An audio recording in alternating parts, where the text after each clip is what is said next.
Buonasera les amis, aujourd'hui c'est le chef Brick et je vais te montrer comment faire un formidable set qui sent bon le soleil à bon l'Italie. Tout d'abord il te faut des superbes ingrédients. Déjà, une bonne pâte qu'il faut bien mélanger, qu'il faut bien tourner pour que ça prenne. Voilà.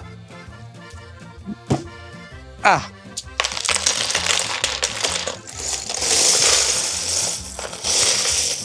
Ah.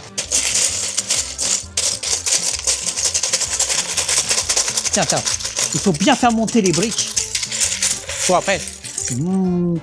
Oh, wonderful. Eh, ça ne tourne pas ce truc. Et voilà, tu as un formidable restaurant italien al dente. Mais il est temps de vous en parler plus en détail.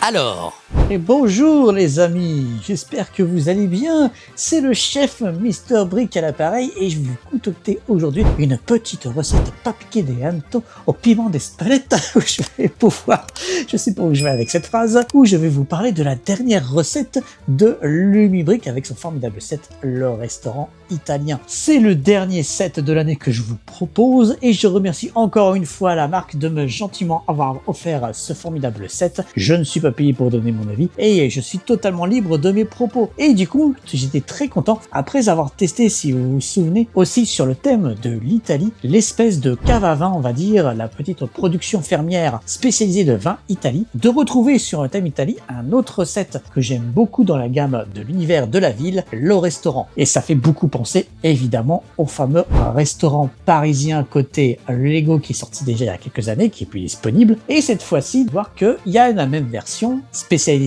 Lumibrick, mais sur le thème de l'Italie. Et ça, je trouve ça hyper cool. Alors Lumibrick, je vais pas faire l'affront de vous les représenter une énième fois, je pense que vous commencez à les connaître, même si sur ceux du fond qui me découvrent encore, parce que vous êtes encore beaucoup, et très nombreux je veux dire, à me découvrir de plus en plus tous les jours, et je vous en remercie grandement. C'est une marque alternative de briques officielle, j'ai envie de dire, ce n'est pas de la contrefaçon, puisque la brique, comme vous le savez, est maintenant dans le domaine public, et ils créent vraiment leur propre design à travers différentes thématiques, et notamment les plus connues, Cyberpunk, Far West, Medieval, la gamme City aussi, ils ont une gamme City, etc. Il y a beaucoup de choses très intéressantes, ils deviennent de plus en plus actifs et vraiment leur force c'est qu'ils ont des lumières intégrées dans tout leur set. Vous les voyez, pas des lumières que j'ai rajoutées, ce n'est pas parmi mes lumières où j'ai triché, où je les ai mis à l'intérieur, non, ce sont de vraies lumières que vous installez directement. Ils ont aussi leurs propres figurines qui sont un peu spéciales, on va pas se mentir, mais en tout cas, ils créent vraiment tout leur univers. Et aujourd'hui, un des derniers sets qui est sorti, c'est ce modulaire-là, et je suis trop content de vous en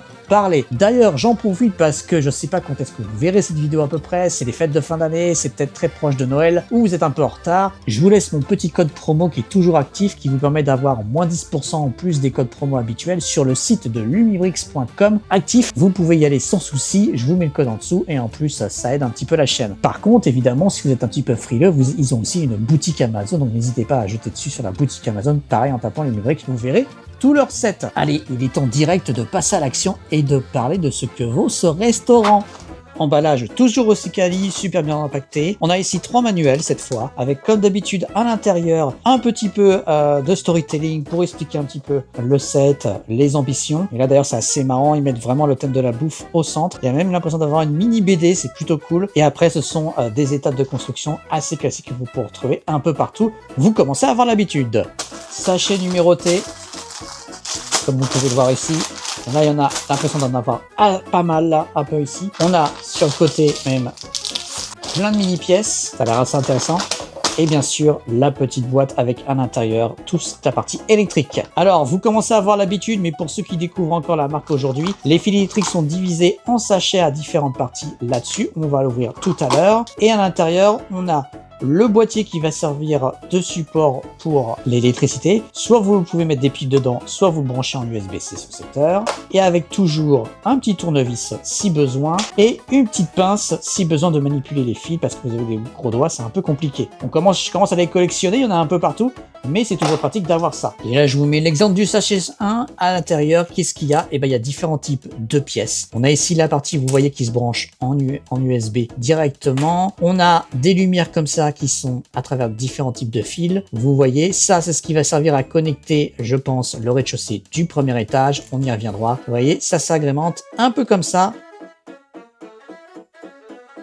Et voilà. Alors c'est parti, on va regarder plus en détail ce set qui, comme d'habitude chez Lumibrick, si vous commencez à les connaître, fourmille de détails et de références. Et c'est ça qui fait vraiment la richesse. Donc alors déjà, d'un point de vue extérieur, on va commencer par le rez-de-chaussée. Qu'est-ce qu'on a? On a effectivement un formidable escalier, vous voyez, ici, où les figurines peuvent l'emprunter pour accéder au premier étage. Mais ça, on y reviendra sur la partie premier étage, avec une arche en dessous, ce qui permet vraiment que vos figurines peuvent passer en dessous. Le rez-de-chaussée, avec le petit scooter ici, que je décale. On a effectivement des petites boîtes où on peut entreposer les fruits et les légumes. Et à l'intérieur, vous verrez, on a accès à la partie pizzeria. Hop, je l'ouvre pour que vous puissiez voir à l'intérieur où il y a le pizzaiolo qui est en train de fabriquer ses pizzas. Alors, le fond est assez neutre, mais vous allez comprendre que c'est parce que c'est la porte qui s'ouvre. Mais c'est vrai que de l'extérieur, quand on regarde comme ça fait vraiment un peu vide. Ça donne l'impression un peu vide. Mais vous allez voir qu'en fait, toutes les parties sont de l'autre côté. On continue, on va dire, le rez-de-chaussée. Là, on a, ce qui est vachement cool, une sorte de petite ruelle. Voilà.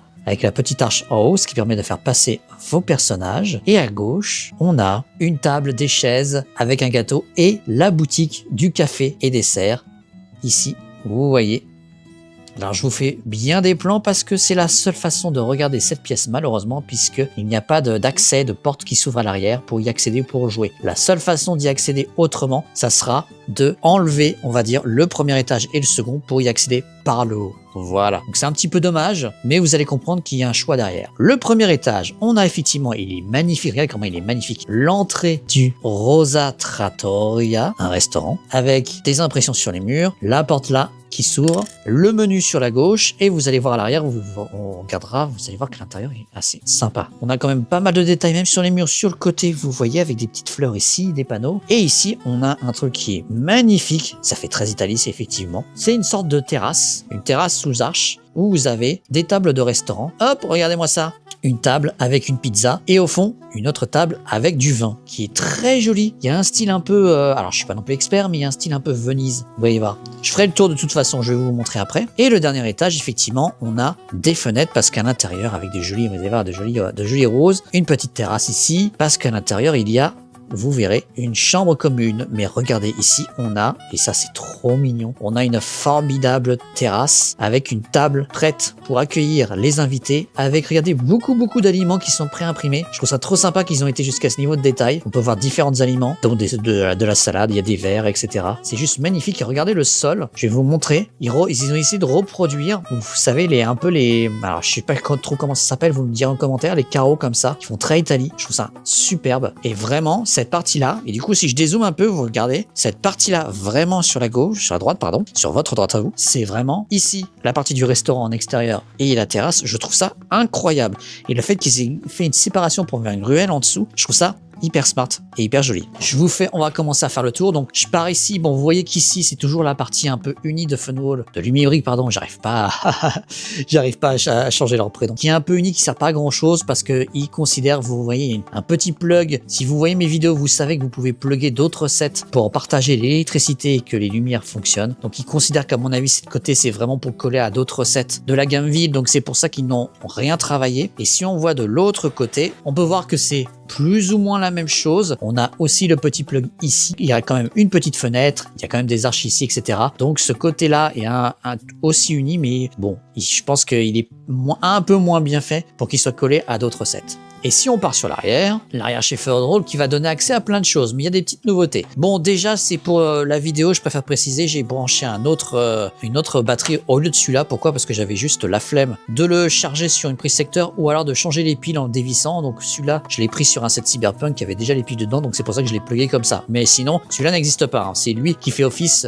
de connexion. Donc on a effectivement les connectiques qui sont ici, donc c'est derrière effectivement le café, donc c'est pour ça qu'il est bloqué et qu'on peut pas l'ouvrir, c'est vraiment dommage. Et même si on enlève, je vous montre, on enlève, vous voyez que c'est vraiment un mur. On peut rien faire d'autre, malheureusement. Je vous montre les arches à l'arrière, effectivement, de l'autre côté. Donc, ça donne ce truc-là. Donc, c'est plutôt bien pour la jouabilité. Ça permet de vraiment transvaser les figurines si on veut jouer. Et aussi, de ce côté-là, pareil, la partie, on va dire, restaurant, qui est magnifique. Et regardez le détail sur le sol au niveau du carrelage. Je trouve ça incroyable. Une porte, effectivement, qui va donner accès à l'intérieur. Évidemment, je vous montre aussi l'arrière. Et franchement, je trouve ça superbe, joli. On a ici, Alors, d'habitude, c'est assez uni pareil parce que vous allez voir que les portes s'ouvrent, mais on a quand même, Funwall a fait quand même, on va dire, l'effort de mettre, on va dire, des tuyaux pour représenter vraiment les canalisations qui descendent, c'est plutôt sympa. Et première nouveauté que je vois sur un set comme ça, c'est qu'ils ont aussi simulé un escalier. Bon alors, il est assez rudimentaire et assez simple, hein, vous regardez, c'est un escalier comme ça qui monte, là ils ont mis une espèce de petit truc pour protéger, et puis après, bon bah là il faut être quand même super entraîné je pense pour sauter, pour après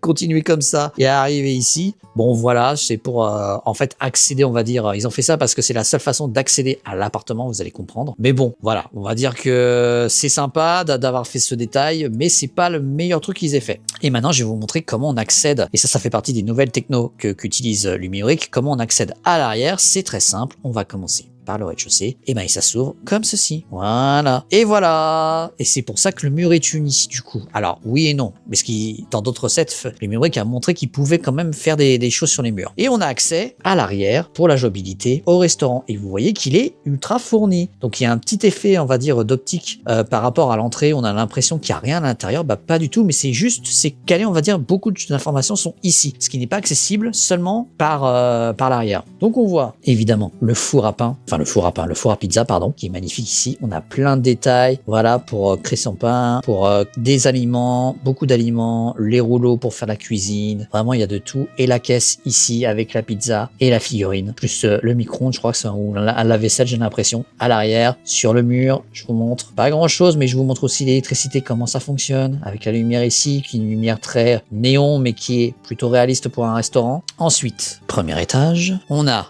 hop, accès au restaurant, et là vous voyez, et ben il y a des choses sur les murs. Donc c'est pour ça que je me dis, ils auraient peut-être pu quand même en faire un petit peu là. Il y a des choses sur les murs, il y a beaucoup de choses même, c'est quasiment la cuisine. Donc on voit effectivement la cuisine avec les hôtes, les ustensiles, les outils, les menus. Vous voyez qu'il y a quand même un gros travail sur les micro-détails. Alors c'est assez intéressant de l'avoir fait comme ça. Vous me direz ce que vous en pensez, parce que du coup, comme la cuisine est vraiment collée à ce mur-là, bah quand on l'ouvre, elle est ici. Du coup, en termes de jouabilité, t'as un espace ici, mais tes figurines sont là. Donc tes figurines ne jouent pas vraiment avec la cuisine. La seule façon de le faire, ça serait de passer par devant. Mais passer par devant, c'est pas possible parce qu'avec les portes que je vous montre à l'arrière, on peut pas y accéder. Donc encore une fois, si tu as envie avec tes figurines de jouer avec la cuisine, tu es obligé de retirer, on va dire, le bloc du dessus pour y accéder par le haut. C'est la seule façon. Bon, à voir si c'est vraiment utile ou non. Et vous voyez qu'à l'intérieur, superbe, donc vous voyez les lumières évidemment, comment ça fonctionne. Et vous voyez les petites tables ici du restaurant, il y en a deux, avec les petites roses, les tables, les chaises, et plein d'accessoires, les couverts, le pain, c'est superbe. Allez, je vais un peu pinailler. Vous voyez quand même que la table, quand même celle-là, bloque un peu l'entrée. Je trouve ça un peu dommage d'avoir fait comme ça. Je comprends pourquoi ils n'ont pas fait deux tables comme ceci, une qui est vraiment dans l'autre sens à la verticale,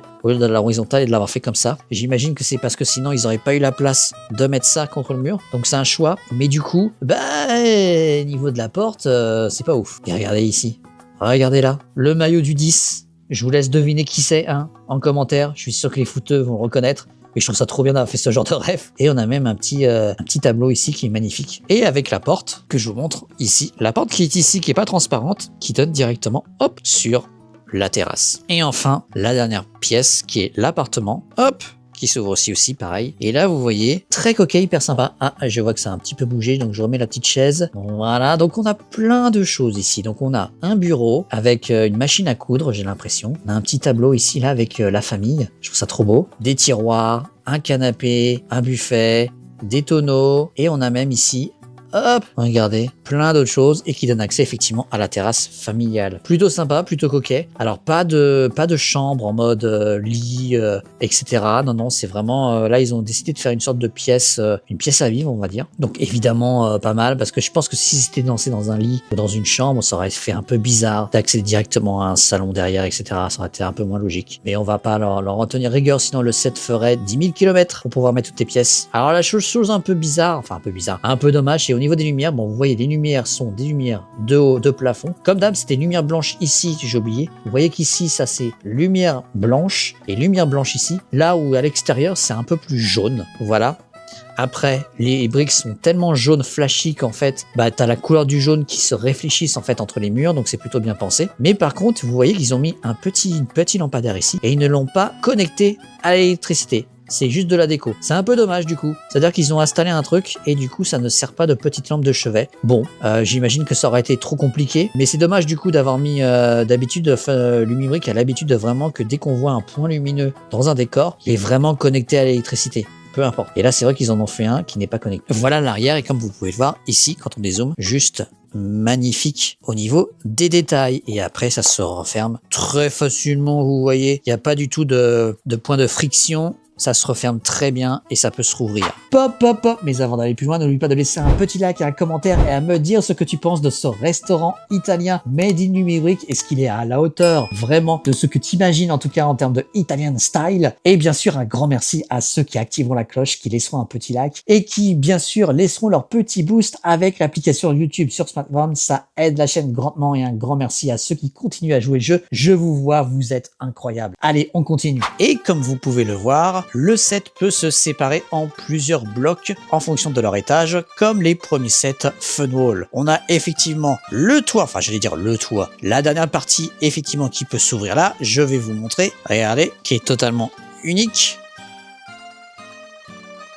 Avec en dessous, vous voyez les connectiques, la partie centrale que vous trouvez ici, où vous pouvez du coup voir de haut la pièce centrale, on y reviendra, même si ça s'ouvre pas derrière. Et bien sûr, ça c'est le petit point, c'est le seul endroit, comme vous l'avez compris, où vous pouvez accéder à la vente du café, ce qui est un petit peu dommage parce qu'effectivement toutes les autres pièces sont joignables par la porte qui s'ouvre à l'arrière, mais ils ont décidé, Funwall, j'allais dire le Lumibrick, pardon, de sacrifier cette partie-là puisqu'il y a les connectiques et la batterie juste derrière. Et du coup, la seule façon d'accéder, on va dire, pour la jouabilité à cette pièce est effectivement de la soulever. Ce qui est un tout petit peu dommage, même si je comprends, on va dire, le sacrifice qu'ils ont voulu faire là-dessus. Mais bon, est-ce qu'il n'y avait pas d'autre solution pour caler la batterie et puis avoir accès à cette pièce à l'arrière? Je pense qu'il y avait quand même peut-être d'autres solutions, mais c'est un choix de design. Et le premier étage, pareil, vous voyez, qui peut se désassembler avec la partie terrasse ici que j'ai mis ici, où on peut voir accéder effectivement à la partie terrasse. Et à l'intérieur, on voit le premier étage où vous pouvez voir d'ailleurs, ça vous permet de vous montrer toutes les connectiques, les fils qui apparaissent sur les toits avec des fils blancs qui restent, comme on dit, fragiles. Hein, je précise encore une fois pour ceux qui découvrent cette marque, faites très attention. Et les fameuses connectiques que j'essaye de vous faire le point, que je vais vous montrer ici. C'est comme ça que l'électricité passe du bas vers le haut, tout simplement. Et voilà en dessous comment les connectiques se plug. Donc il faut faire très attention à ce moment-là, ces fils-là, parce que si jamais il y a un fil qui se sectionne, c'est toute la partie électrique qui saute. Quand vous pluguez les étages entre eux, surtout ceux-là, faites très attention, ne soyez jamais brusque, parce que sinon, ils peuvent se sectionner. Ce set, pour moi, ne cherche pas l'effet waouh immédiat, ni la démesure, ni la surenchère de pièces ou de références. C'est un set qui fait exactement l'inverse. Il invite à ralentir, à observer, construire, sans se presser, et surtout à ressentir une ambiance. Parce que c'est ça aussi, Lumibrick, le storytelling qui est ultra fort dans tous ces sets. Dès que l'on voit ce set à travers la boîte, on comprend l'intention. Lumibrick ne propose pas un simple bâtiment de ville supplémentaire, il propose une scène, presque un instant figé, une trattoria italienne familiale, chaleureuse, vivante, ancrée dans une culture très précise, celle du repas partagé, du temps passé ensemble, du quotidien simple mais profondément humain. Le set, comme je disais, s'inscrit donc dans la gamme Tone Life, qui s'adresse clairement à un public adulte avec un âge recommandé à partir de 16 ans. Cette orientation se ressent immédiatement dans la conception générale. Rien ici n'est pensé pour une jouabilité rapide ou un public enfant. Tout est construit autour de la narration, de l'observation et de l'exposition. Ça veut pas dire que tu ne peux pas jouer avec ce set, ça veut juste dire qu'effectivement, les enfants d'en dessous de 10 ans, en tout cas, ça risque d'être un tout petit peu plus compliqué. Sur le plan architectural, le bâtiment est extrêmement bien équilibré, avec une base d'environ 25 cm de côté et une hauteur proche de 37 cm. Il s'intègre naturellement dans une ville modulaire adulte. Les proportions sont cohérentes, la silhouette est élancée sans être massive et la façade attire l'œil sans jamais devenir trop chargée. La symétrie du bâtiment joue un rôle clé. L'escalier extérieur, la terrasse aux arcades, les ouvertures irrégulières donnent immédiatement une impression de vie, comme si ce restaurant avait été construit, modifié, adapté au fil des années. Ce qui frappe surtout, c'est la manière dont chaque volume est utilisé. Il n'y a pas de face négligée, pas de mur laissé vide par facilité, même observé de loin. Le bâtiment raconte déjà quelque chose. Il évoque une rue méditerranéenne, une petite place, un quartier où l'on s'arrête volontiers en fin de journée. Mais évidemment, c'est à l'intérieur que le set révèle réellement sa personnalité. Lumibrick a conçu ce restaurant comme un véritable diorama vertical. Chaque niveau a une fonction claire et identifiable. Le rez-de-chaussée est consacré à la cuisine et à la préparation avec le four, les plans de travail, les ingrédients visibles. L'étage intermédiaire actuel est la salle et le comptoir, un espace plus plus social, plus ouvert, pensé pour l'échange. Le niveau supérieur devient plus intime, presque domestique, comme un prolongement de la vie du restaurant au-delà du service. Et à l'extérieur, la terrasse joue un rôle central dans la mise en scène du partage et de la convivialité. L'accessibilité est exemplaire encore une fois. Les étages se détachent facilement, l'arrière du bâtiment s'ouvre largement et l'ensemble permet d'explorer chaque pièce sans contrainte. Cette conception rend le set aussi agréable à manipuler qu'à exposer. On peut passer du temps à observer les scènes, à déplacer les figurines, à imaginer ce qui se passe avant ou après le moment présenté. Le travail graphique ici mérite une attention particulière. Avec 80 pièces imprimées, Lumibrique fait un choix fort et assumé. Menu, enseigne, affiches, bouteilles, vaisselle, éléments décoratifs, l'identité italienne est omniprésente, mais jamais caricaturale. Les techniques utilisées entre pad, printing et impression UV assurent une excellente lisibilité et une durabilité bien supérieure aux autocollants classiques. Ces éléments graphiques participent énormément à la narration. Ils donnent l'impression que le lieu a une histoire, qu'il existe depuis longtemps, qu'il a vu passer les générations de clients. L'éclairage joue également un rôle fondamental dans l'atmosphère du set. Avec 11 points lumineux et plusieurs bandes LED intégrées dès l'ouverture de la boîte, le restaurant prend une toute autre dimension une fois illuminé. La lumière est chaude, douce, diffuse. Elle met en valeur les fenêtres des intérieurs, les zones de passage. En exposition nocturne, le bâtiment devient presque une miniature de décor de cinéma. L'intégration native des lumières est un vrai choix de confort pour les collectionneurs qui n'auront pas besoin de recourir à des kits tiers pour obtenir un rendu abouti. Alors je peux peut-être un chouïa pinailler quand même sur les couleurs, puisque maintenant j'ai l'habitude des sets Lumibrique, c'est que je dirais qu'il manque peut-être une petite touche de bleu que j'aurais bien vu au niveau du rez-de-chaussée, j'aurais trouvé ça hyper cool, plutôt que d'avoir une même lumière jaune diffuse, même si évidemment la couleur des briques avec le reflet des lumières donne ce côté un peu chaud et différenciant entre les étages, mais une petite touche peut-être d'extérieur avec des petits reflets de lampadaire bleu, ça aurait été plutôt pas mal je trouve. L'expérience de construction s'inscrit parfaitement dans cette philosophie également, avec près de 2900 pièces réparties entre 15 sachets, 3 livrets d'instructions et un temps de montage estimé entre 16 heures environ en solo. Le set encourage une construction fractionnée établi dans le temps. Lumibrique fournit même des outils comme une pince fine et un outil de retrait de pièces, ce qui témoigne d'une attention particulière portée au confort du builder. Le montage est varié, jamais monotone, et chaque étape apporte son lot de détails de micro-scènes. Les 6 figurines incluses ne cherchent pas à impressionner par leur nombre, elles sont pensées comme des personnages du quotidien. Elles incarnent la vie du restaurant sans excès ni caricature. Leur présence renforce l'aspect humain du set et aide à projeter des histoires simples, crédibles, presque familières. Une fois intégré dans une ville modulaire, le Italian Homestyle Restaurant, comme on dit, devient rapidement point d'ancrage visuel. Il attire naturellement le regard, structure la rue et donne une identité forte à l'ensemble. C'est typiquement le genre de bâtiment autour duquel on a envie de construire le reste de la ville, tant qu'il dégage une atmosphère cohérente et chaleureuse. Au final, je dirais que ce set s'adresse clairement aux amateurs de construction narrative, à ceux qui aiment prendre leur temps, observer, exposer et raconter des histoires à travers des briques. Il privilégie l'émotion, l'ambiance et la cohérence plutôt que la démonstration technique pure si la qualité des pièces est au niveau de ce que promet la conception. Le Italian Homestyle Restaurant a toutes les cartes en main pour s'imposer comme l'un des modulaires alternatifs les plus marquants de Lumibrique. Un set à construire donc tranquillement, à exposer longtemps, à regarder comme on regardait une scène dans une ville figée, quelque part entre le quotidien et le souvenir. Hey Ah oui, et je vous ai pas dit durant toute la vidéo, mais ce set est vendu au prix modique de 158 €. Et oui, 158 € pour 2868 pièces avec des lumières intégrées et avec tous ces détails et ces histoires que se raconte ce set. Franchement, c'est un très bon rapport qualité-prix. Et même sans lumière, là, je les ai désactivés, le set a quand même une sacrée prestance avec ses couleurs jaunes très vives. Voilà, j'espère que cette vidéo t'a plu, de petite vidéo de fin d'année d'ailleurs. Je sais pas si c'est la dernière de l'année que je posterai ou si on a une autre en stock. En tout cas, c'était Mr Brick, les chefs Brick. J'espère que mon menu t'a plu. Je te donne rendez-vous très vite pour une prochaine vidéo. Un grand merci en tout cas pour ton petit like, ton commentaire et ton boost sur Instagram pour cette fin d'année. Moi, ça me donne vraiment du courage pour continuer. Je te donne rendez-vous très vite pour un prochain déguisement, un prochain set, test, etc. Plein de choses. Allez, ciao!